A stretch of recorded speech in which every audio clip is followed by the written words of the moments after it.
আসসালামু আলাইকুম। অনার্স তৃতীয় বর্ষের শিক্ষার্থীরা, রকিবুল 24 পাবলিকেশনের রচনামূলক প্রশ্নের অঙ্কর ক্লাস 4-এ তোমাদেরকে স্বাগতম।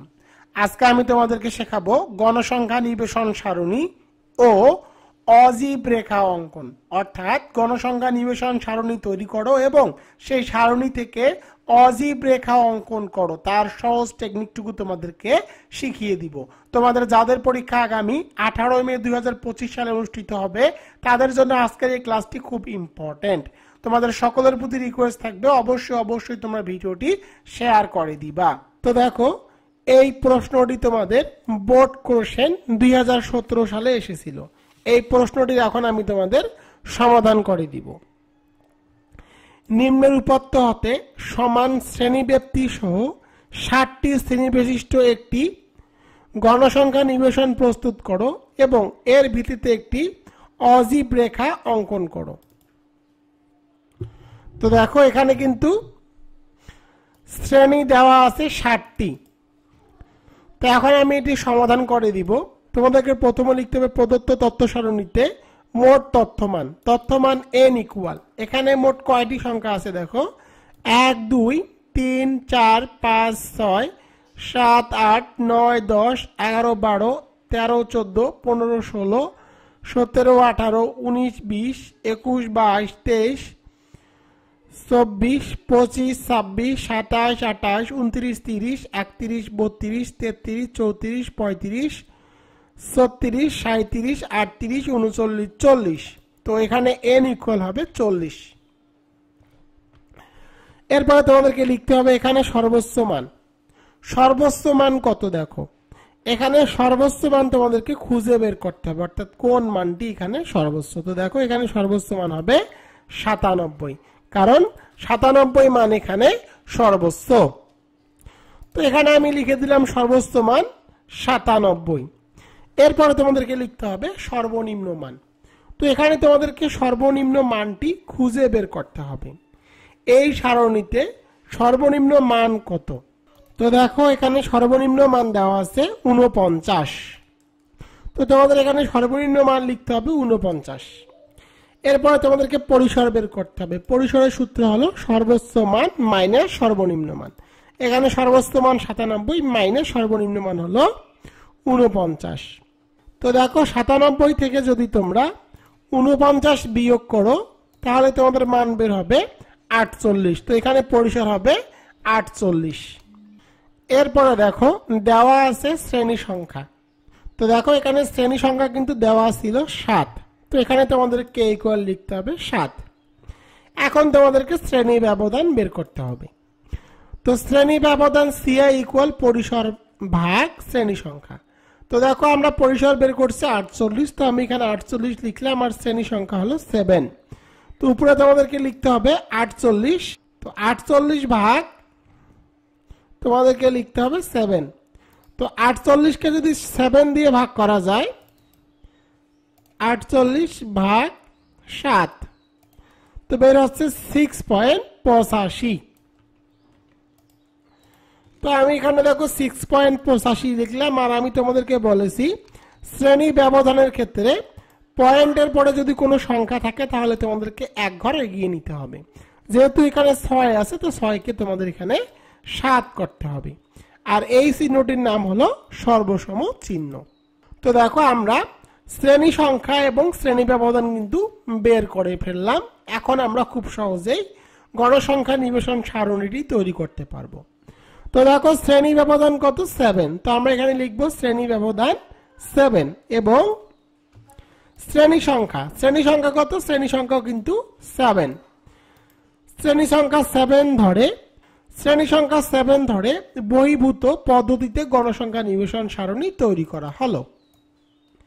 এখন তোমরা এই মানগুলো কিভাবে কাটবা, খুব সহজ টেকনিকটা আমি তোমাদেরকে শিখিয়ে দেই। প্রথমে তোমাদেরকে কি করতে হবে? প্রথমে তোমাদেরকে এখানে শ্রেণী ব্যক্তির মান নিতে হবে।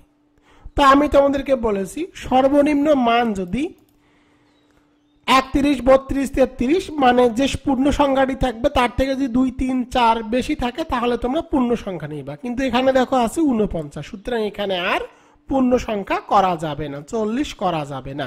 তো তোমাদেরকে কি করতে হবে, 49 থেকে শুরু করতে হবে। তো দেখো 49 থেকে কত, 7। তো দেখো 49, 50, 51, 52, 53, 54, 55, 56। তো এখানে তোমাদেরকে দিতে হবে 56। তো তোমাদের 49 কে কিন্তু কাউন্ট করা যাবে না, দেখো 49 এর পরে গুনতে হবে। 49 এর পরে হলো 50, 51, 52, 53, 54, 55, 56, 7। এরপরে তোমাদের এখানে লিখতে হবে 56। 56 থেকে কত, 57, 58, 59, 60, 61, 62, 63। 63 হলো 7। এরপর লিখতে হবে 63। 63 থেকে 64, 65, 66, 67, 68, 69, 70। এভাবে তোমাদেরকে 7 ঘর ভর পরে নিতে হবে। তো ৭০ থেকে কত, ৭০ থেকে ৭৭। এরপরে দেখো ৭৭ থেকে নিতে হবে ৮৪, 7 ঘর। এরপরে ৮৪ থেকে ৯১। এরপরে ৯১ থেকে হলো ৯৮। তো দেখো এখানে কিন্তু সর্বোচ্চ মান দেওয়া ছিল ৯৭। তো দেখো এখানে ৯৮ হয়ে গেছে, সুতরাং আমাদের শ্রেণী ব্যক্তি নেওয়া শেষ। আর দেখো এখানে শ্রেণী ১, ২, ৩, ৪, ৫, ৬, ৭, ৭টি শ্রেণী যেহেতু হয়েছে, সুতরাং এখানে আর কোনো কিছু করার প্রয়োজন নাই, কারণ আমাদেরকে শ্রেণী সংখ্যা দিতে হবে মাত্র ৭টি। এখন আমরা টালি চিহ্নগুলো কেটে নিব। তো টালি চিহ্ন কাটার জন্য আমি তোমাদেরকে একটা শর্টকাট টেকনিক শিখিয়ে দিয়েছিলাম, একটি করে সংখ্যা কাটতে এবং একটি করে টালি বসানোর জন্য আমি তোমাদেরকে বলেছিলাম। তো দেখো, তো প্রথমে দেখো আছে ৬২। তো দেখো ৬২-র মান কোথায় আছে, তো ৬২-র মান দেখো আছে ৫৬ থেকে ৬৩-র মধ্যে কিন্তু ৬২ আছে, সুতরাং এখানে আমি একটা টালি চিহ্ন বসাবো। এরপরে দেখো ৭৮। ৭৮ মান কোথায় আছে, তো দেখো ৭৭ থেকে ৭৪-এর মধ্যে ৭৮ আছে, সুতরাং আমি এখানে একটি টালি চিহ্ন বসিয়ে দিলাম। এরপরে ৯৫। তো ৯৫ কোথায় আছে, ৯৫ ৯১ থেকে ৯৪-এর মধ্যে ৯৫ আছে, সুতরাং এখানে একটি টালি চিহ্ন বসাবো। এরপরে দেখো ৬০।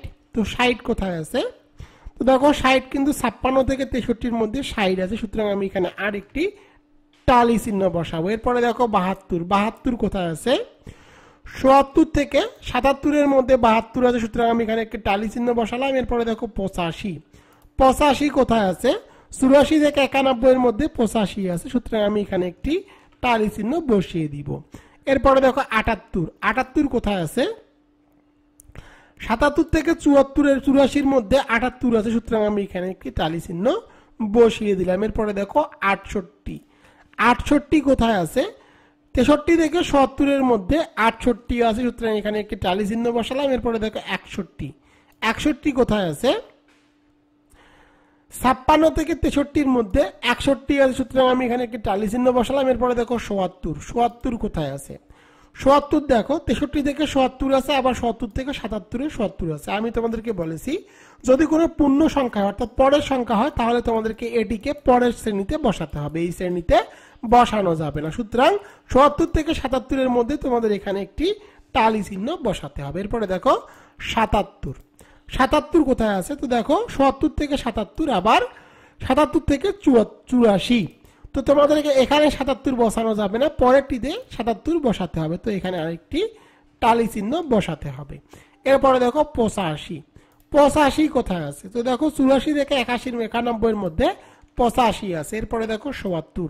৭০ কোথায় বসবে, ৬৩ থেকে ৭০-এর মধ্যে ৭০ বসবে না, পরেরটিতে বসাতে হবে। ৭০ থেকে ৭৭-এর মধ্যে ৭০ বসাতে হবে। এরপরে দেখো ৮৩। তো দেখো ৭৭ থেকে ৮৪-এর মধ্যে ৮৩ আছে, সুতরাং এখানে একটি টালি চিহ্ন বসাবো। এরপরে দেখো ৭০। তো দেখো ৬৩ থেকে ৭০-কে ৭০ বসানো যাবে না, পরের শ্রেণীতে বসাতে হবে। তো এখানে একটি টালি চিহ্ন বসিয়ে দিলাম। এরপরে দেখো ৯২। তো ৯২ কোথায় আছে, ৯১ থেকে ৯৮-এর মধ্যে ৯২ আছে, এখানে একটি টালি চিহ্ন বসালাম। এরপরে দেখো ৬০। তো ৬০ কোথায় আছে, তো দেখো ৬০ কিন্তু ৫৬ থেকে ৬৩-এর মধ্যে ৬০ আছে, সুতরাং এখানে একটি টালি চিহ্ন বসালাম। এরপরে দেখো ৯০। তো ৯০ কোথায় আছে, ৮৪ থেকে ৯১-এর মধ্যে ৯০ আছে, সুতরাং এখানে একটি টালি চিহ্ন বসালাম। এরপরে দেখো ৭৭। ৭৭ কোথায় আছে, ৭০ থেকে ৭৭ আছে, আবার ৭৭ থেকে ৮৪ আছে, তো পরের শ্রেণীতে বসাতে হবে ৭৭। তো এখানে একটি টালি চিহ্ন বসাবো, যেহেতু ৪টি হয়ে গেছে, সুতরাং তোমাদের এখানে আরেকটি মাঝখানে বসাতে হবে। তো আমি এখানে 77 মাঝখানে একটি ক্রস করে দিব। এরপরে দেখো 87। তো দেখো 84 থেকে 91 এর মধ্যে 87 আছে, সুতরাং এখানে একটি টালি চিহ্ন বসাবো। তো আমি এখানে একটি টালি চিহ্ন বসিয়ে দিব। 74 থেকে 91 এর মধ্যে টালি চিহ্ন একটি বসিয়ে দিলাম। এরপরে দেখো 65। তো 65 কোথায় আছে? 63 থেকে 70 এর মধ্যে 65 আছে, এখানে একটি টালি চিহ্ন বসালাম। এরপরে দেখো 76। 76 কোথায় আছে? 77 থেকে 77 এর মধ্যে কিন্তু 76 আছে। 77 থেকে 77 এর মধ্যে যেহেতু 76 আছে, সুতরাং আমি এখানে একটি টালি চিহ্ন বসিয়ে দিলাম। 4 হয়েছে, মাঝখানে আরেকটি তোমাদেরকে ক্রস করতে হবে। এরপরে দেখো 62। তো 62 কোথায় আছে? তো দেখো 56 থেকে 63 এর মধ্যে 62 আছে, সুতরাং এখানে তোমাদেরকে একটি ক্রস দিতে হবে, কারণ পাশের ঘরকে আর একটি ক্রস করে দিতে হয়। তো আমি এখানে ক্রস বসিয়ে দিলাম। এরপরে দেখো 55। 55 কোথায় আছে? তো দেখো 49 থেকে 56 এর মধ্যে 55 আছে, সুতরাং আমি এখানে একটি টালি চিহ্ন বসিয়ে দিব। তো এখানে একটি টালি চিহ্ন বসিয়ে দিলাম। এরপরে দেখো 57। তো 57 কোথায় আছে? 56 থেকে 63 এর মধ্যে 57 আছে, সুতরাং আমি এখানে একটি টালি চিহ্ন বসিয়ে দিব। তো আমি এখানে একটি টালি চিহ্ন বসিয়ে দিলাম। এরপরে 58। তো দেখো 58 কোথায় আছে? তো দেখো 56 থেকে 63 এর মধ্যে 58 আছে, সুতরাং এখানে আরেকটি টালি চিহ্ন বসাবো। এরপরে দেখো 97। তো 97 কোথায় আছে? 91 থেকে 98 এর মধ্যে 97 আছে, সুতরাং এখানে একটি টালি চিহ্ন বসালাম। এরপরে দেখো 85। 85 কোথায় আছে? 84 থেকে 91 এর মধ্যে 85 আছে, সুতরাং আমি এখানে একটি টালি চিহ্ন বসাবো। 84 থেকে 91 এর মধ্যে আছে 85। এরপরে দেখো 68। 68 কোথায় আছে? তো 63 থেকে 70 এর মধ্যে 68 আছে। এরপরে দেখো 86। 86 কোথায় আছে? 84 থেকে 91 এর মধ্যে 86 আছে, সুতরাং আমি এখানে একটি টালি চিহ্ন বসিয়ে দিলাম। 74। তো দেখো 74 কোথায় আছে? তো দেখো ৭৭ থেকে ৭৭ এর মধ্যে ৭৪ আছে, সুতরাং আমি এখানে একটি টালি চিহ্ন বসিয়ে দিব। এরপরে ৯৪। তো ৯৪ কোথায় আছে? ৯১ থেকে ৯৮ এর মধ্যে ৯৪ আছে, সুতরাং এখানে একটি টালি চিহ্ন বসালাম। এরপরে দেখো ৮০। তো ৮০ কোথায় আছে? ৮০ হলো ৭৭ থেকে ৮৪ এর মধ্যে ৮০ আছে, সুতরাং আমি এখানে একটি টালি চিহ্ন বসিয়ে দিব। এরপরে ৮৮। ৮৮ কোথায় আছে? ৮৮ হলো ৯৪ থেকে ৯১ এর মধ্যে ৮৮ এসে, সুতরাং আমি এখানে একটি টালি চিহ্ন বসিয়ে দিলাম। এরপরে ৭৪। ৭৪ কোথায় আছে? ৭৪ থেকে ৭৭ এর মধ্যে ৭৪ আছে, সুতরাং এখানে একটি টালি চিহ্ন বসিয়ে দিব। এরপরে ৬৫। ৬৫ কোথায় আছে? ৬৩ থেকে ৭০ এর মধ্যে ৬৫ আছে, সুতরাং আমি এখানে একটি টালি চিহ্ন বসালাম। এরপরে ৯৪। ৯৪ কোথায় আছে? ৯১ থেকে ৯৮ এর মধ্যে ৯৪ আছে, সুতরাং আমি এখানে একটি টালি চিহ্ন বসিয়ে দিলাম। এরপরে দেখো ৭৩। ৭৩ কোথায় আছে? ৭৪ থেকে ৭৭ এর মধ্যে ৭৩ আছে, সুতরাং আমি এখানে একটি টালি চিহ্ন বসাবো। এরপরে দেখো ৪৯। ৪৯ কোথায় আছে? ৪৯ থেকে ৫৬ এর মধ্যে ৪৯ আছে, সুতরাং আমি এখানে একটি টালি চিহ্ন বসালাম। এরপরে ৮৫। ৮৫ কোথায় আছে? ৮৪ থেকে ৯১ এর মধ্যে ৮৫ আছে, সুতরাং আমি এখানে একটি টালি চিহ্ন বসিয়ে দিলাম। তো এখন আমরা টালি চিহ্নের মানগুলো বসিয়ে দিব। প্রথমে দেখো ২, তো গণসংখ্যায় ২ বসাবো। এরপরে দেখো ৫, ৬, ৭, ৭ বসাবো। এরপরে দেখো ৪, ৪ বসিয়ে দিলাম। এরপরে দেখো ৫, ৬, ৭, ৮, ৮ বসিয়ে দিলাম। এরপরে দেখো ৬, ৬ বসালাম। এরপরে দেখো ৮, ৮ বসালাম। এরপরে দেখো ৫ বসিয়ে দিলাম। এখন আমরা এই মানগুলো যোগ করে দিব, n ইকুয়াল লিখবো। তো আমি এখানে n ইকুয়াল লিখে দিলাম। ২ plus ৭ plus ৪ plus ৮ plus ৬ plus ৮ plus ৫, মোট ৪০। তো এই মানগুলো যোগ করে আমরা ৪০ পেলাম। যেহেতু গণসংখ্যা এখানে মোট ৪০টি আছে, সুতরাং তোমাদের এখানেও n ইকুয়াল ৪০ মিলে গেছে, সুতরাং এটি সঠিক হয়েছে। অজীব রেখা অঙ্কনের জন্য অবশ্যই ক্রমযোজিত গণসংখ্যা বের করতে হবে। আর ক্রমযোজিত গণসংখ্যা হলো ১ নম্বরে বের করতে হবে ঊর্ধ্বমুখী এবং আরেকটি বের করতে হবে নিম্নমুখী। তো দেখো ঊর্ধ্বমুখী কিভাবে বের করবা? এখানে যে গণসংখ্যাটি থাকবে সেই গণসংখ্যাটি তোমরা এখানে লিখবা। এই গণসংখ্যার সাথে পরের যে গণসংখ্যা এই গণসংখ্যাটি যোগ করবা। তো দেখো 7-এর সাথে যদি 2 যোগ করি 9 হয়। এবার কি করতে হবে, এই 9-এর সাথে পরের যে গণসংখ্যা আছে সেই গণসংখ্যাটি যোগ করতে হবে। 9-এর সাথে কত যোগ করতে হবে, 4। 9 যোগ 4, 9-এর সাথে 4 যোগ করলে হয় 13, তো এখানে 13 হবে। এবার কি করতে হবে, 13-র সাথে এই 13-র সাথে আবার এই 8কে যোগ করতে হবে। তো 13 যোগ 8, তো এখানে হবে 21। এবারে 21-এর সাথে 6 যোগ করতে হবে।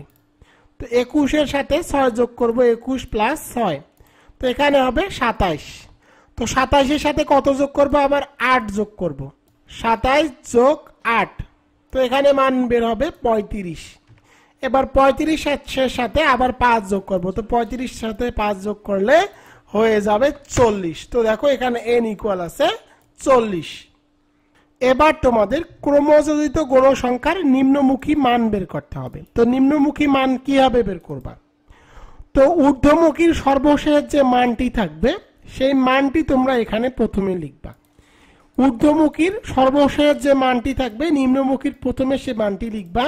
তো এই মানের সাথে যে গণসংখ্যার মান সেই মানটি বিয়োগ করবা। তো 40-এর সাথে যদি 2 বিয়োগ করো তাহলে তোমরা পাবা এখানে 38। এবার কি করবা, 38-এর সাথে তোমরা এখানে যে মানটি থাকবে সেই মানটি বিয়োগ করবা।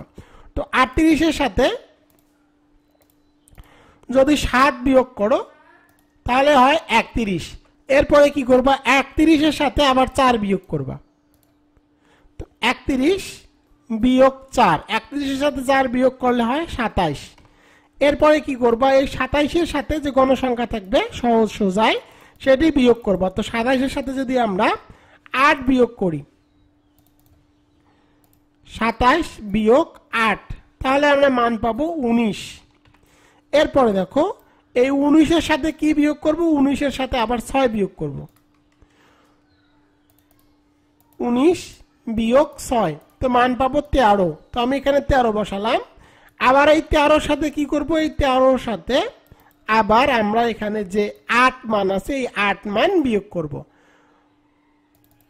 তো 13 বিয়োগ 8, তো আমরা পাইতেছি 5। তো এখানে 5 বসাবো। এরপরে আবার 5-কে এই 5 দ্বারা বিয়োগ করা যাবে না। তো তোমরা কিভাবে বুঝবা যে নিম্নমুখী তোমাদের মানটি ঠিক আছে, তো নিম্নমুখী মানটি ঠিক করার জন্য সর্বশেষে যে মানটি বের হবে সেই মানের সাথে গণসংখ্যার মান বিয়োগ করবা। তো 5 থেকে 5 বিয়োগ করলে 0 হয়। যদি সর্বশেষে নিম্নমুখীর মান এবং গণসংখ্যার মান সেম হয় তখন তোমাদেরকে বুঝতে হবে নিম্নমুখীর মানটি সঠিক হয়েছে। তো দেখো এটি অজীব রেখা অঙ্কনের সারণী।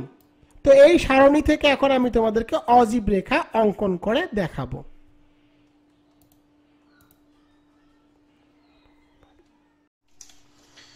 এখন দেখো লেখ কাগজে আমি অবিষ রেখা অঙ্কন করে তোমাদেরকে দেখাবো।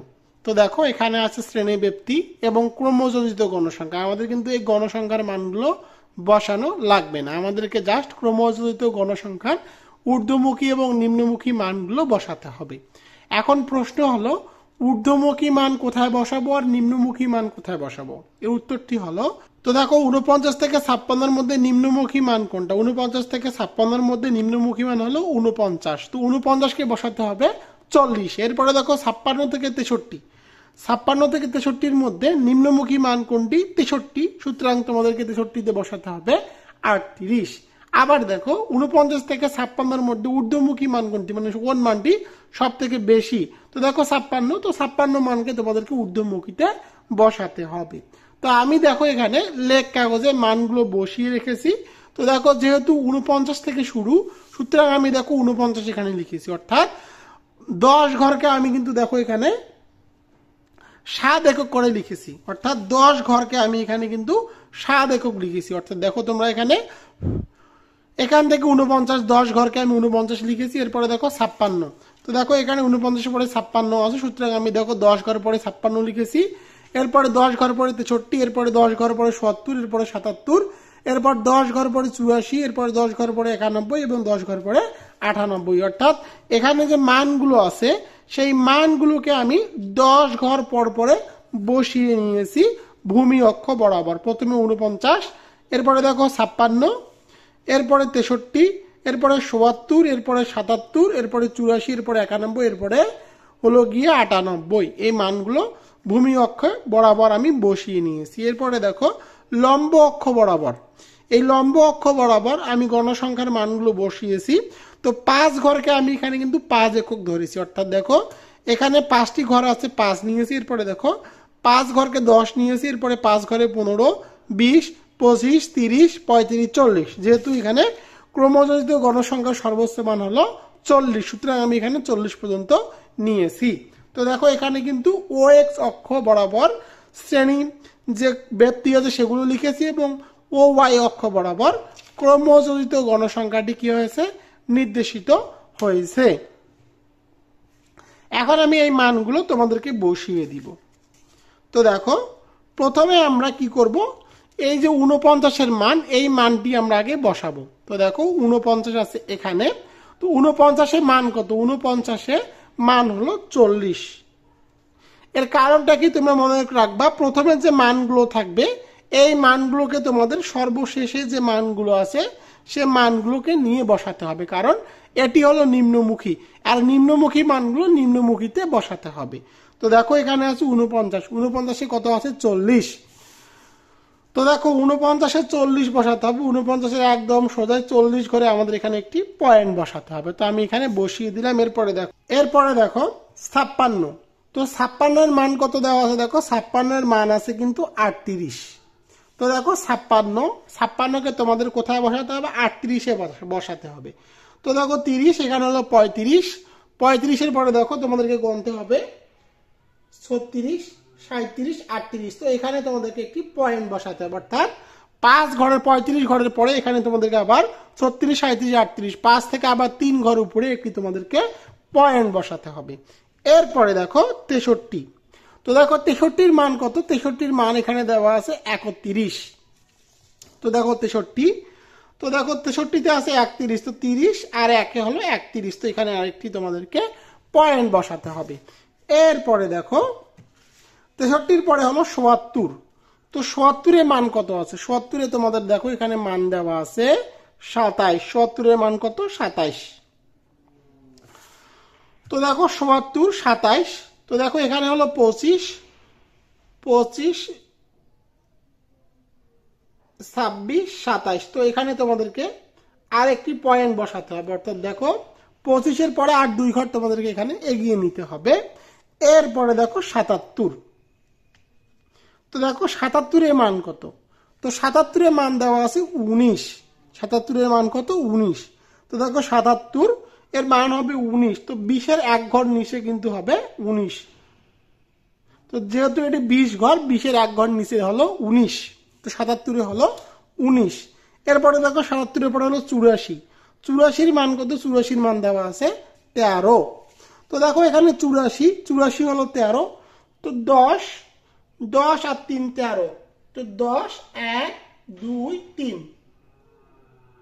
10 আর 3 13। এরপরে দেখো 91। তো 91-এর মান কত? 91-এর মান হলো 5। তো দেখো 91 তোমাদেরকে 5 ঘরে বসাতে হবে। তো দেখো আমি কিন্তু এই মানগুলো সুন্দর করে বসিয়ে নিলাম। এখন এই মানগুলোকে তোমাদের যোগ করে দিতে হবে, যেমনটি আমি এখানে যোগ করে দিচ্ছি, তোমরা দেখে নাও। এভাবে তোমাদের মানগুলো যোগ করে দিতে হবে। তো দেখো আমি এই মানগুলোকে যোগ করে দিলাম। এরপরে তোমাদেরকে ঊর্ধ্বমুখী মানগুলো বসাতে হবে। এরপরে তোমাদেরকে যে পরের মানগুলো আছে 56, এই মানগুলোকে তোমাদের ঊর্ধ্বমুখীতে বসাতে হবে। তো দেখো প্রথমে আছে 56। 56-এর মান কত? 56-এর মান হলো 2। তো দেখো 56-এর মান তোমাদেরকে 2 বসাতে হবে, 1, 2। তো 56-এর মান আমি এখানে 2 বসিয়ে দিলাম। এরপরে দেখো 63-তে মান কত? 63-তে মান হলো 9। তো দেখো 63-তে হলো 9। তো 10-এর 1 ঘর নিচে হলো 9। এরপরে দেখো 63-র পরে কত দেওয়া আছে?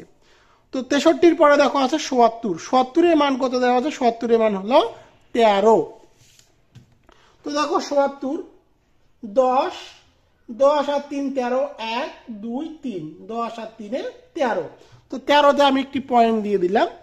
এরপরে দেখো 77, 77 এর মান কত? 77 এর মান দেওয়া আছে 21। তো দেখো এখানে 77 এর মান দেওয়া আছে 21, তো আমি 21 পয়েন্ট একটি নিয়েছি। এরপরে দেখো 77 এর পরে কত দেওয়া আছে? 77 এর পরে দেওয়া আছে 84, 84 এর মান কত দেওয়া আছে? 84 এর মান দেওয়া আছে 27। তো দেখো এখানে 84, 84 আমি এখানে 25 এবং 2 পয়েন্ট 27 নিয়েছি।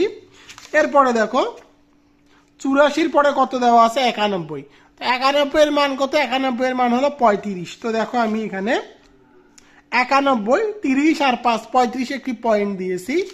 এবং সর্বশেষে দেখো 98, 98 এর মান কত? 98 এর মান হলো 40। তো দেখো 98 আমি এখানে 40 একটি পয়েন্ট দিয়েছি এবং এই পয়েন্টগুলো যোগ করে দিয়েছি।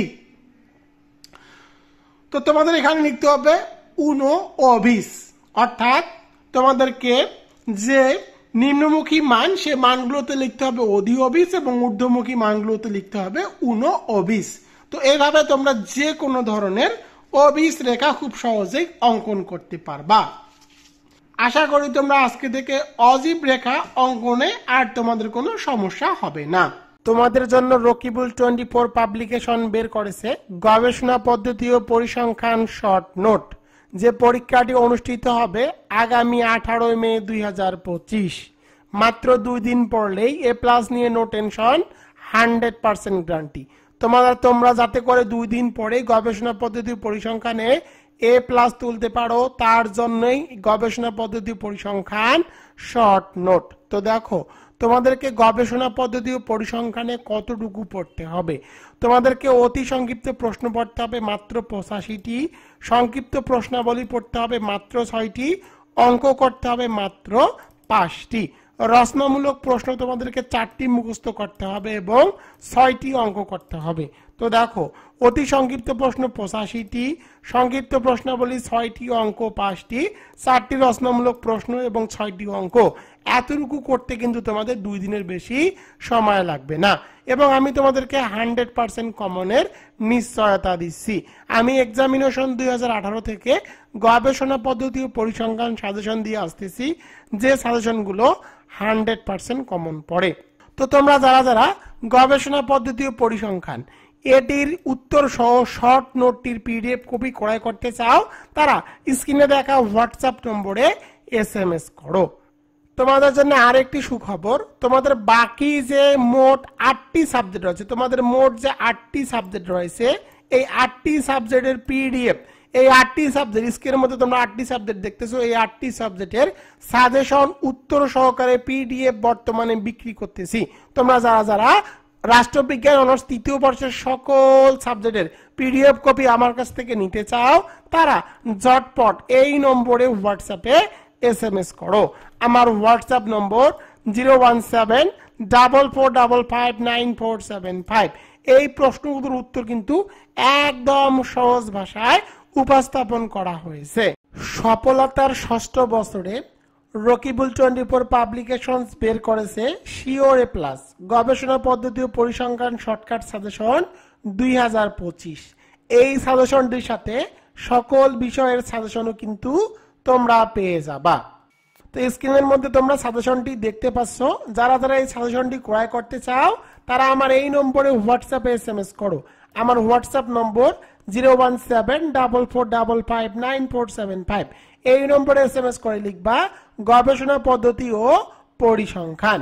এখন আমি তোমাদের আলোচনা করব তোমাদের জন্য কতটুকু পড়তে হবে। তোমাকে অতি সংক্ষিপ্ত প্রশ্ন পড়তে হবে মাত্র 85টি, সংক্ষিপ্ত প্রশ্ন পড়তে হবে 6টি, সংক্ষিপ্ত প্রশ্নের অঙ্ক করতে হবে 5টি। এবার দেখো রচনামূলক প্রশ্ন পড়তে হবে 4টি আর রচনামূলক প্রশ্নের অঙ্ক করতে হবে 6টি। এতটুকু পড়তে কিন্তু বেশি সময় লাগার কথা না। তো দেখো এখন আমি তোমাদেরকে এই সাজেশনটি কিভাবে সাজানো হয়েছে সে সম্পর্কে একটু ধারণা দেই। তো দেখো এটি হলো শিওর A+ গবেষণা পদ্ধতি ও পরিসংখ্যানের শর্টকাট সাজেশনের টেবিল অফ কন্টেন্ট। তোমরা স্ক্রিনের মধ্যে টেবিল অফ কন্টেন্ট টুকু দেখতে পাচ্ছ। তোমরা চাইলে এখান থেকে একটু স্ক্রিনশট নিয়ে রাখো যে এই সাজেশনটি কিভাবে সাজানো হয়েছে। তোমরা স্ক্রিনের মধ্যে দেখতে পাচ্ছ, দেখো একদম সহজভাবে কিন্তু সাজেশনটি সাজানো হয়েছে, স্ক্রিনের মধ্যে তোমরা দেখতে পাচ্ছ। এটি হলো গবেষণা পদ্ধতি ও পরিসংখ্যানের সাজেশন প্লাস উত্তর। এরপরে তোমরা দেখো, এরপরে তোমাদের যে 60টি সাবজেক্ট আছে, এই 60টি সাবজেক্টে তোমরা সাজেশন কিন্তু এই গবেষণা পদ্ধতি ও পরিসংখ্যানের সাথেই পেয়ে যাবা। তোমাদেরকে আর কোনো সাজেশন ক্রয় করে পড়তে হবে না। এই সাজেশনটির মধ্যেই সবগুলো ইম্পর্টেন্ট প্রশ্ন দেওয়া আছে, এগুলো পড়লেই তোমরা 100% কমন পাবা।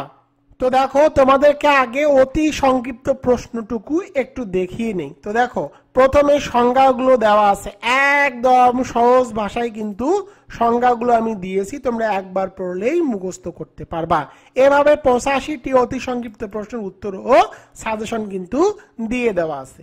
এবার চলে যাব সংক্ষিপ্ত প্রশ্নের যে উত্তরগুলো দেওয়া আছে। তোমরা দেখো তোমাদের জন্য আমি সহজ ভাষায় এই উত্তরগুলো লিখে দিয়েছি। দেখো তোমাদেরকে একটি প্রশ্ন দেখাই, মৌলিক ও ফলিত গবেষণার মধ্যে পার্থক্য দেখাও। তোমরা স্ক্রিনের মধ্যে দেখতে পাচ্ছ, দেখো সুন্দরভাবে কিন্তু আমি উত্তরগুলো এভাবেই প্রতিটি প্রশ্নের উত্তরগুলো সুন্দরভাবে লিখে দিয়েছি। তোমরা এভাবে লিখে আসলে কিন্তু ফুল মার্ক পেয়ে যাবা। তো এরপরে দেখো তোমাদেরকে আমি একটি অঙ্ক দেখাই সংক্ষিপ্ত প্রশ্নের ক্ষেত্রে, গড় ব্যবধান নির্ণয়। তো দেখো অঙ্কগুলো কিন্তু তোমরা এভাবে পাবা, একদম সহজ সূত্রের মাধ্যমে এগুলো সমাধান করে দেওয়া আছে। এবং এই অঙ্কটি তুমি কিভাবে করেছো, অর্থাৎ এই অঙ্কটি আমি এখানে কিভাবে করেছি তার নিয়ম, অঙ্ক করার নিয়মও কিন্তু সুন্দরভাবে এই বইটির মধ্যে উপস্থাপন করা আছে। এবার চলে যাব রচনামূলক প্রশ্নের সাজেশন ও উত্তর। তো দেখো একদম সহজ ভাষায় উত্তরগুলো দিয়ে দেওয়া আছে। দেখো সামাজিক গবেষণা কি, একদম সহজ ভাষায় বিজ্ঞানীর নাম সহকারে সুন্দরভাবে কিন্তু উত্তরগুলো দিয়ে দেওয়া আছে। এবং উদ্দেশ্যগুলো দেখো একদম সহজ ভাষায় আমি উত্তরগুলো লিখে দিয়েছি। তোমরা এভাবে লিখলে 100% তোমরা ফুল মার্ক পাবা। এরপরে চলে যাব রচনামূলক প্রশ্নের অঙ্ক। তো দেখো একদম সূত্রগুলো, সহজ সূত্রগুলো লিখে দেওয়া আছে এবং কোনটি কি সেগুলো কিন্তু বিস্তারিতভাবে উপস্থাপন করা আছে। এবং দেখো অঙ্কগুলো একদম নির্ভুলভাবে উপস্থাপন করা আছে, তোমরা একবার দেখলেই এই অঙ্কগুলো বুঝতে পারবা। এবার চলে যাব সকল বিষয়ের সাজেশন, অর্থাৎ বাকি যে সাবজেক্টগুলো আছে সেই সাবজেক্টের সাজেশন। তো দেখো আমি এখানে কিন্তু তোমাদের জন্য পরামর্শ দিয়ে দিয়েছি কোনগুলো পড়তে হবে এবং কোনগুলো পড়তে হবে না। তো দেখো কিভাবে তোমাদের বাকি সাবজেক্টগুলো সাজেশন সাজানো হয়েছে তোমরা একটু দেখে নাও। প্রথমে তোমরা অতি সংক্ষিপ্ত প্রশ্নগুলোর সাজেশন এবং উত্তর পেয়ে যাবা। অতি সংক্ষিপ্তগুলোর সাজেশন এবং উত্তর কিন্তু দিয়ে দেওয়া আছে একদম নির্ভুলভাবে। আমি এগুলো যাচাই বাছাই করে উত্তরগুলো লিখে দিয়েছি। তোমরা বাজারে অনেক বই পাবা যেগুলো অতি সংক্ষিপ্ত প্রশ্নে অনেকগুলো ভুল আছে, তবে আমি যে অতি সংক্ষিপ্ত প্রশ্নগুলো লিখেছি এগুলো যাচাই বাছাই করে সঠিক উত্তরটি লিখে দিয়েছি। এবং দেখো কোন অতি সংক্ষিপ্ত প্রশ্নটি কত সালে এসেছে সেগুলো কিন্তু প্রতিটি প্রশ্নের ব্র্যাকেটে ভাবে ব্র্যাকেটে দেওয়া আছে। এবং দেখো প্রতিটি টপিক ওয়াইজ ভিত্তিক সাজানো হয়েছে। তোমরা এগুলো একবার পড়লেই মুখস্থ বা মনে রাখতে পারবা। এরপরে দেখো তোমাদের যে সংক্ষিপ্ত এবং রচনামূলক প্রশ্ন তোমরা কোনগুলো পড়বা তার সাজেশনও কিন্তু একদম সুন্দর করে দেওয়া আছে। এবং তোমাদের কোনটি 100%, কোনটি 99.99% তা দেওয়া আছে। এবং তোমাদের কোন প্রশ্নটি কত সালে এসেছিল সেগুলো কিন্তু দেখো আমি সুন্দর করে মার্ক করে দিয়েছি। সাজেশন ক্রয় করার নিয়ম। তো দেখো আমার হোয়াটসঅ্যাপ অথবা ইমোতে SMS করবা। আমার ইমো এবং হোয়াটসঅ্যাপ নম্বর 01744559475। এই নম্বরে তুমি SMS করে লিখবা গবেষণা পদ্ধতি ও পরিসংখ্যান। এই সাজেশনটির মূল্য মাত্র 550 টাকা, কুরিয়ার সার্ভিস চার্জ একদম ফ্রি। তো দেখো তুমি মাত্র 550 টাকা দিয়ে গবেষণা পদ্ধতি ও পরিসংখ্যানের সাজেশন এবং উত্তর পেয়ে যাচ্ছ। তোমাকে একদিনও কোথাও প্রাইভেট পড়তে হবে না। এবং বাকি যে তোমার 60টি সাবজেক্ট রয়েছে সে 60টি সাবজেক্টে কিন্তু তুমি সাজেশনও পেয়ে যাচ্ছ এর সাথেই। তো দেখো এটি বিবেচনা করলে 550 টাকা কিন্তু তোমাদের জন্য কোনো ব্যাপারই না।